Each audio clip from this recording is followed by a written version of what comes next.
வணக்கம். ஒரு குழந்தையோட முதல் நிலை அடித்தள வளர்ச்சியை பற்றி நாம் பார்த்துட்டோம்.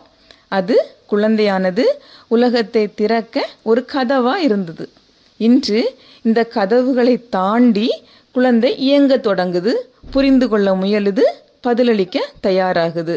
இதுதான் இரண்டாம் நிலை வளர்ச்சி. இதில் பெற்றோருடைய கவனமும் ஒத்துழைப்பும் மிக மிக அவசியமானது, முக்கியமானது.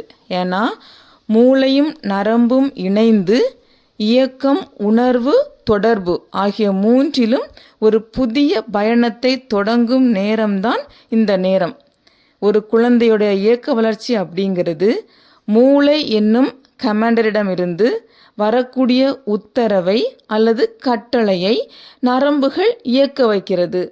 எந்த வகையில் அப்படின்னா, உடலை அசைக்க சொல்கிறது, விரல்களால் உலகத்தை உணரச் சொல்கிறது, மனதிலிருந்து இயக்கங்களை தூண்ட சொல்கிறது.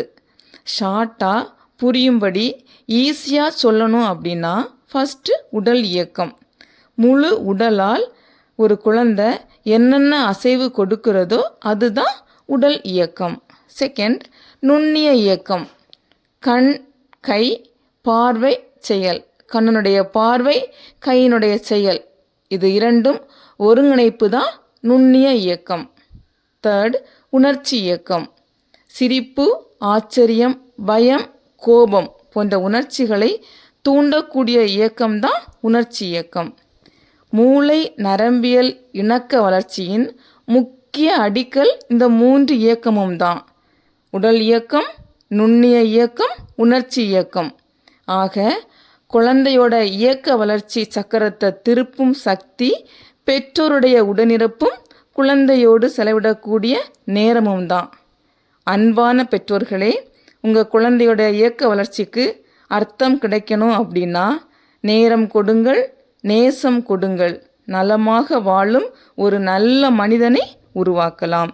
இந்த வீடியோ உங்களுக்கு பிடிச்சிருந்துச்சு அப்படின்னா எல்லாருக்கும் பகிருங்கள். சப்ஸ்கிரைப் பண்ணிக்கோங்க, பெல் ஐக்கானை அழுத்துங்க. பயனுள்ள வீடியோ உங்களை எதிர்பார்க்கிறது. இன்னும் பயனுள்ள தகவலுடன் சந்திப்போம். நன்றி.